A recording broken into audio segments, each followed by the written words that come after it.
ആധുനിക യുദ്ധത്തിൻ്റെ സ്വഭാവം തന്നെ മാറിക്കൊണ്ടിരിക്കുന്ന ഈ കാലഘട്ടത്തിൽ ആളില്ലാ സംവിധാനങ്ങളെ കേന്ദ്രബിന്ദുവാക്കി ഇന്ത്യൻ സൈന്യം നടത്തിവരുന്ന സൈനിക മുന്നേറ്റങ്ങൾ തന്നെയാണ് ലോകത്തെ ഏറെ അമ്പരപ്പുളവാക്കുന്ന രീതിയിലേക്ക് മാറ്റുന്നത്. രാജ്യത്തിൻ്റെ പ്രതിരോധ സാങ്കേതിക ചരിത്രത്തിലെ തന്നെ നിർണായക വഴിത്തിരിവിലേക്ക് ഇന്ത്യ കടന്നിരിക്കുന്നു.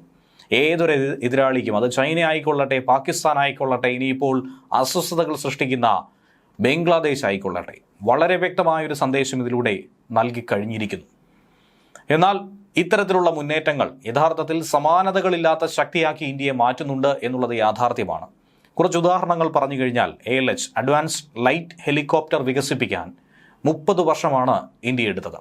എന്നാൽ തൊട്ടു പിന്നാലെ LCHലേക്ക് കടന്നപ്പോൾ, ലൈറ്റ് കോമ്പാക്ട് ഹെലികോപ്റ്ററിൻ്റെ കാര്യത്തിലേക്ക് വന്നപ്പോൾ പകുതി സമയം കൊണ്ട് 15 വർഷം കൊണ്ട് അത് യാഥാർത്ഥ്യമാക്കാൻ കഴിഞ്ഞു.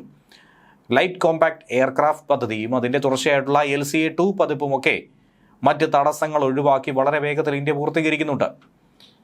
ATAGS പീരങ്കി, പിനാക്ക റോക്കറ്റ് സിസ്റ്റം, ആളില്ലാ സംവിധാനങ്ങളൊക്കെ തന്നെ ഇന്ത്യൻ കരസേനയുടെ മുഖം തന്നെ, പ്രതിച്ഛായ തന്നെ മാറ്റി മറിച്ചു. ഒപ്പം സേനയുടെ കരുത്തും വർദ്ധിപ്പിച്ചു.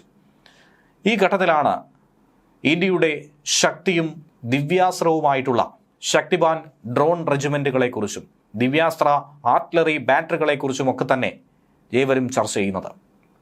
ഈ ദിശമാറ്റത്തിൻ്റെ ഏറ്റവും പുതിയ ഉദാഹരണമായി ഇത് മാറിയിരിക്കുന്നു. പരമ്പരാഗത പീരങ്കി യുദ്ധത്തെ ഡ്രോൺ സാങ്കേതിക വിദ്യയുമായി സംയോജിപ്പിച്ച് മനുഷ്യരുടെ അപകട സാധ്യത, സൈനികരുടെ അപകട സാധ്യത കുറച്ച് കൂടുതൽ കൃത്യതയോടുകൂടിയും വേഗതയോടുകൂടിയും ഉറപ്പാക്കുന്ന ഒരു പുതിയ യുദ്ധ മാതൃകയാണ് ഇന്ത്യ മുന്നോട്ട് വച്ചിരിക്കുന്നത്. ശക്തിവാൻ ഡ്രോൺ റെജിമെൻറ്റുകളുടെ രൂപീകരണം ഇന്ത്യൻ സൈന്യത്തിൻ്റെ ആക്രമണ ശേഷിയെ മറ്റൊരു തലത്തിലേക്ക് ഉയർത്തിക്കഴിഞ്ഞു. 15 മുതൽ 20 വരെ റെജിമെൻറ്റുകൾ, സ്വാം ഡ്രോണുകൾ, മറ്റ് യുദ്ധോപകരണങ്ങൾ, 5 മുതൽ 500 കിലോമീറ്റർ വരെ ആക്രമണം നടത്താൻ കഴിയുന്ന ദീർഘദൂര UAVകൾ എന്നിവയൊക്കെ തന്നെ സജ്ജീകരിച്ചാണ് ഈ ആക്രമണം മുന്നോട്ട് കൊണ്ടുപോകുന്നത്. ഈ സംവിധാനങ്ങളുടെ പ്രധാന സവിശേഷത അത് പീരങ്കി യൂണിറ്റുകളുമായി നേരിട്ട് ബന്ധിപ്പിച്ചിരിക്കുന്നു എന്നുള്ളതാണ്. അതിലൂടെ തത്സമയ നിരീക്ഷണ വിവരങ്ങൾ അടിസ്ഥാനമാക്കി കൃത്യമായ രീതിയിൽ ആക്രമണം നടത്താൻ ഇതിന് കഴിയും. ഏകദേശം 2000 കോടി രൂപ ചിലവഴിച്ചുള്ള ഈ പദ്ധതിയിൽ ഇന്ത്യൻ ആർമി തദ്ദേശീയമായ പ്രതിരോധ വ്യവസായങ്ങൾക്ക് വലിയ പ്രാധാന്യം നൽകുന്നു എന്നുള്ളതും എടുത്തു പറയേണ്ട വിഷയമാണ്. Solar defence, Adani defence, Rafael എന്നിവരടക്കമുള്ള കമ്പനികൾ ഈ രംഗത്ത് ഇന്ന് വലിയ തോതിൽ തന്നെ ഇന്ത്യൻ സേനയെ സഹായിക്കുന്നുണ്ട്. വികസന മാതൃകയിലൂടെ 80% മുതൽ 90% വരെ തദ്ദേശീയവൽക്കരണം പല മേഖലകളിലും ഇന്ത്യ സാധ്യമാക്കി കഴിഞ്ഞു. ഇന്ത്യയെ സംബന്ധിച്ചുള്ള ഏറ്റവും വലിയ നേട്ടം എന്നത് ചോദിച്ചാൽ ഇത് തന്നെയാണ് ഒരു മുതൽക്കൂട്ടായി പറയേണ്ടത്. ഇനി ഹൈപ്പർസോണിക് മിസൈൽ സാങ്കേതിക വിദ്യയ്ക്ക് ഇന്ത്യ നൽകുന്ന മുൻതൂക്കവും എടുത്തു പറയേണ്ട ഒരു വിഷയമാണ്. മാക് 5നെ കവച്ചുവെക്കുന്ന തരത്തിലുള്ള ആയുധങ്ങൾ ആഗോളതലത്തിൽ ഉറച്ച രീതിയിൽ പ്രതിരോധ കോട്ട പടുത്തുയർക്കുന്ന ഘട്ടത്തിലാണ് ഇന്ത്യ ശബ്ദത്തിൻ്റെ 5 ഇരട്ടി വേഗതയിൽ പോലും കുതിക്കുന്ന മിസൈലുകളെ രൂപപ്പെടുത്തുന്നത്. ഏറ്റവും മികച്ച പ്രതിരോധം എന്നത് ആക്രമണമാണ് എന്ന ആശയം അത് യാഥാർത്ഥ്യമാക്കുന്ന രീതിയിലാണ് ഈ സാങ്കേതിക വിദ്യ ഇപ്പോൾ പ്രവർത്തിക്കുന്നത്. യുദ്ധഭൂമിയുടെ പ്രവർത്തന മികവ് തന്നെ മാറ്റിമറിക്കാൻ കഴിവുള്ള അത്യധികം ശേഷിയുള്ളതാക്കി ഇതിനെയൊക്കെ മാറ്റുന്നു. ഇനി അടുത്തൊരു കാര്യം പറയേണ്ടത് റോബോട്ടിക് നായകളാണ്. ഇത്തവണത്തെ റിപ്പബ്ലിക് ദിന പരേഡിൽ ഏറെ ശ്രദ്ധ പിടിച്ചു പറ്റിയ ഒന്ന്. നവീന സംവിധാനങ്ങൾ പല രീതിയിൽ പ്രവർത്തിക്കുമ്പോഴും അവ മനുഷ്യ സൈനികരെ കൂടി പൂർണ്ണമായി മാറ്റുമെന്ന് കരുതരുത്.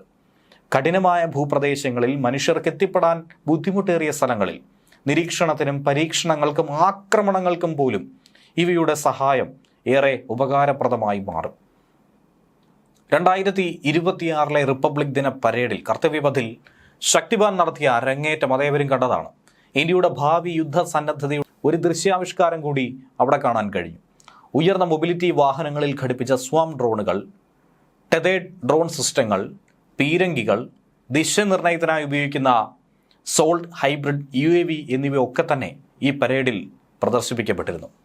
ദിവ്യാസ്ത്രയോടൊപ്പം നടന്ന ഈ പ്രദർശനം ഇന്ത്യയുടെ ലക്ഷ്യമായ ആത്മനിർഭർ ഭാരത് എന്ന ആശയത്തെ സൈനിക രംഗത്ത് കൂടി എങ്ങനെ പ്രകടമാക്കി എന്നുള്ളത് വ്യക്തമായി പറഞ്ഞിരിക്കുന്നു. ഖാർഗചക്ര, ശക്തിപ്രഹാർ തുടങ്ങിയ പേരുകളിൽ അറിയപ്പെടുന്ന ആളില്ലാ ആയുധ സംവിധാനങ്ങൾ ഇന്ത്യയുടെ പ്രതിരോധ ചിന്താഗതിയിൽ തന്നെ അടിമുടി ഉണ്ടാക്കിയ മാറ്റത്തെ എടുത്തു പറയുന്നു. ദിവ്യാസ്ത്ര ആർട്ടിലറി ബാറ്ററികൾ ശക്തിവാന്റെ തന്ത്രപ്രധാനമായ ഒരു തുടർച്ച തന്നെയാണ്. ഏകദേശം 40 വരെ ദിവ്യാസ്ത്ര ബാറ്ററികൾ വിതരണം പല തരത്തിലുള്ള ഡ്രോണുകൾ ഉപയോഗിച്ചുകൊണ്ട് നിരീക്ഷിച്ച് ആക്രമണം കൂടി ഏകോപിപ്പിക്കാൻ കഴിയും. ഹൈ മൊബിലിറ്റി പ്ലാറ്റ്ഫോമുകളിൽ ഘടിപ്പിച്ചിരിക്കുന്ന ഈ ബാറ്ററികൾ സ്വയം ഡ്രോണുകളും ടെതേഡ് സിസ്റ്റങ്ങളും സോൾട്ട് UAVകളും ചേർന്ന് പ്രവർത്തിക്കുന്നത് കൊണ്ട് തന്നെ പ്രതികരണ സമയത്തെ ഗണ്യമായി നമുക്ക് കുറയ്ക്കാൻ കഴിയുന്നു.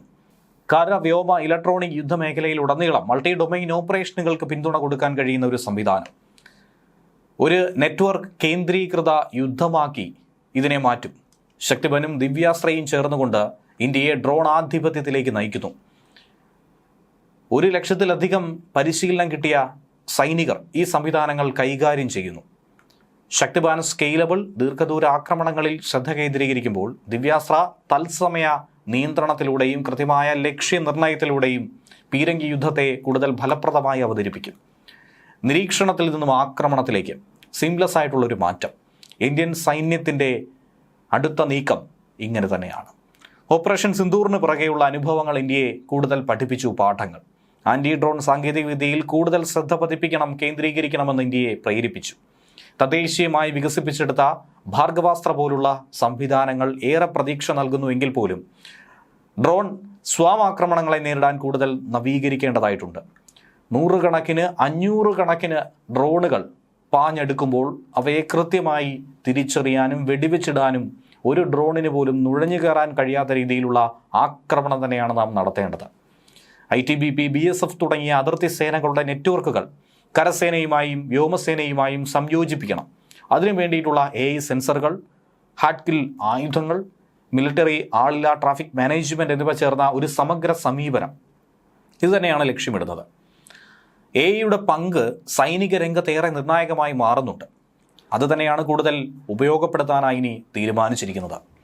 ഈ മാറ്റത്തിന് പിറകിലെ സാങ്കേതിക ശക്തിയും ആത്മനിർഭരതയും ഒക്കെ തന്നെ ഏറെ ശ്രദ്ധിക്കപ്പെടുന്നു. ഇനി മറ്റ് ആയുധങ്ങളെക്കുറിച്ച് കൂടി പറയേണ്ടതാണ്.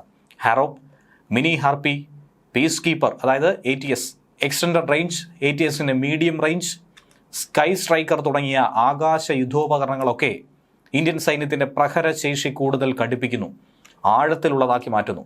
1000 കിലോമീറ്റർ വരെ ദീർഘദൂരമുള്ള ആക്രമണ ദൗത്യങ്ങൾ, ഉയർന്ന മൂല്യമുള്ള ലക്ഷ്യങ്ങളിൽ കൃത്യമായി പ്രഹരം നൽകാൻ ഒരേ സമയം 100 കണക്കിന് സ്വയം ഡ്രോണുകൾ വിന്യസിക്കാൻ കഴിയുന്ന ആക്രമണങ്ങൾ എന്നിവയ്ക്കൊക്കെ തന്നെ പിന്തുണ കൊടുക്കുന്നു. ആഗോള ആയുധ വിപണിയിൽ ഇന്ത്യയുടെ സാന്നിധ്യം ഏറെ ശക്തമായി വരുന്ന ഒരു കാലഘട്ടം. ബ്രഹ്മോസിനൊക്കെ ക്യൂ നിൽക്കുന്നു ലോകരാജ്യങ്ങൾ. പിനോക്കയ്ക്കും ഇപ്പോൾ ആവശ്യക്കാരേറെ. ALH, LUH, LCH, LCA, ATAGS എന്നിവ 1500 കിലോമീറ്റർ വരെ ദൂരം സഞ്ചരിക്കാൻ കഴിയുന്ന ആളില്ല ബോട്ടുകൾ, ഇതൊക്കെ തന്നെ ഒരു പ്രതിരോധ കയറ്റുമതി രാജ്യമാക്കി ഇന്ത്യയെ മാറ്റിക്കഴിഞ്ഞു. പൂർണ്ണ സ്വാശ്രയത്വം നേടാൻ ഇതുവരെയും നമുക്ക് കഴിഞ്ഞിട്ടില്ല എങ്കിൽ പോലും എഞ്ചിനുകൾ, പരീക്ഷണ ഇൻഫ്രാസ്ട്രക്ചറുകൾ, ഉയർന്ന തരത്തിലുള്ള ടെസ്റ്റ് ടണലുകൾ തുടങ്ങിയ നിർണായകമായ ഘടകങ്ങളിൽ കൂടുതൽ നിക്ഷേപം വരും വർഷങ്ങൾ ഇന്ത്യ നടത്തിപ്പോരും. ഇന്ത്യയുടെ തന്നെ സ്വന്തമായ വാണിജ്യ ജെറ്റ്, ടാങ്ക്, ആളില്ല യുദ്ധവിമാനം എന്നിവ പറത്തുന്ന ദിവസം തന്നെ ആയിരിക്കും ഇനി വരാനിരിക്കുന്നത്. ഇതിനെ തന്നെയാണ് നോക്കിക്കാണുന്നത്.